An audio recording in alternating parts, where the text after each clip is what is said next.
Selamat ulang tahun Indonesia. Kalau diibaratin orang, negara kita ini bukan cuma jadi ibu pertiwi sekarang, tapi udah jadi nenek pertiwi. Karena dari dulu sampai sekarang, kita juga udah nyicipin banyak asam garam kehidupan. Dan gak terlalu lama lagi Indonesia bakal berusia 1 abad. Kira-kira apa rasanya tinggal di Indonesia tahun 2045 itu? Apakah udah ada mobil terbang atau masih gini-gini doang? Atau malah makin bikin kita malu jadi warga 62?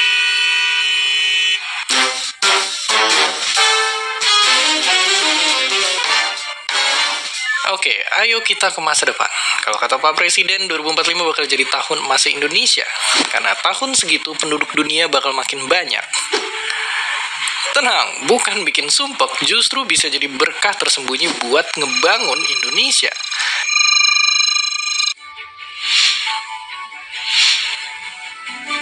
Teknologi juga jadi makin canggih, karena kata ahli satu ini, tahun segitu itu udah bakal ada AI yang pinternya ingin manusia.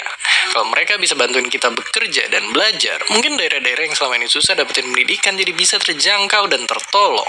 Dan mungkin kita bisa nikmatin listrik gratis karena udah ada pembangkit listrik secanggih ini, dan bikin biaya hidup jadi lebih murah. Ya, bayangin gak ada lagi berita kenaikan harga barang tiap bulan puasa. Terus kesehatan penduduk dunia termasuk Indonesia bisa jauh lebih baik. Sekarang aja obat HIV udah lagi diuji coba, dan kita mungkin bisa bikin penyakit genetik hilang dengan teknologi ini yang terus berkembang.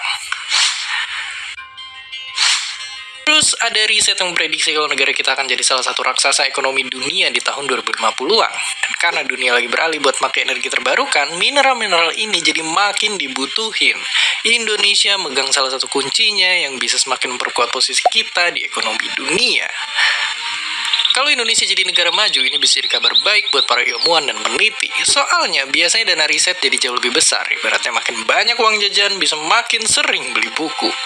Jadi, ya, kalau semua berjalan lancar, hidup di Indonesia bisa jauh lebih indah. Tapi tentu saja, apakah benar bisa seindah itu?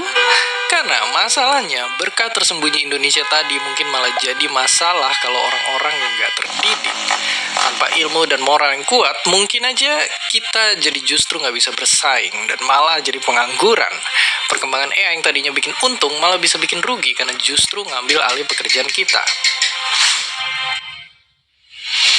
Terus kalaupun pembangkit listrik canggih udah ada, nyatanya sampai tahun segini Indonesia masih diperkirakan make sumber energi kotor. Kalau nggak kunjung berubah, krisis iklim bisa makin parah. Pantai dan laut rusak, hewan langka diambang kepunahan, bahkan mungkin salju abadi di Jayawijaya udah lama hilang. Krisis iklim juga bisa bikin air bersih dan makanan jadi langka. Konflik bisa jadi makin sering, dan kalau ada yang sampai berujung perang, persenjataannya udah bukan kayak yang kita tahu sekarang. Ya, 2045 bisa jadi tahun emas, bisa juga membawa cemas. Pemerintah sendiri juga udah metain jalan-jalan yang perlu diambil untuk mewujudkan mimpi itu. Tentu jalan itu masih panjang, berliku, dan banyak lubang, tapi bukan berarti mustahil sampai di tujuan. Oke, sekarang coba gantian bisa yang nanya ke kalian. Bisakah Indonesia emas 2045 terwujud? Kalau menurut kalian susah, apa sih yang sebenarnya bikin susah? Dan seperti biasa, terima kasih.